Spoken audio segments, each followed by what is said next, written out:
aquí tratando con estas bandejas de hacer una cocinita de carbón.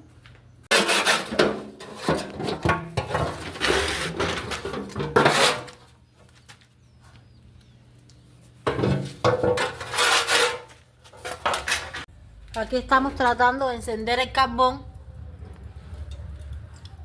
Esto es algo que había botado aquí. Esto, cuando nosotros nos mudamos, estaba... Así que era una alcantarilla que hubo en algún momento, realmente no sé. Vamos a encender el carbón, todavía no he encendido. Ya está encendido el horno de carbón, la cocina inventada, no el horno. Ya tenemos el carbón encendido. Ahora vamos a hacer unas chicharritas de plátano para ustedes.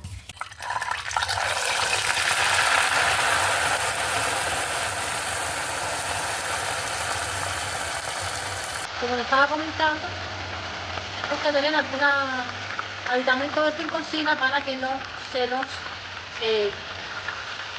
para que no le caiga agua, ¿ok? Estamos haciendo la carbón. Las situaciones económicas ahora,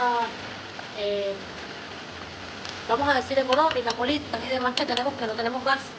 Y bueno, tenemos que hacer unas cosas.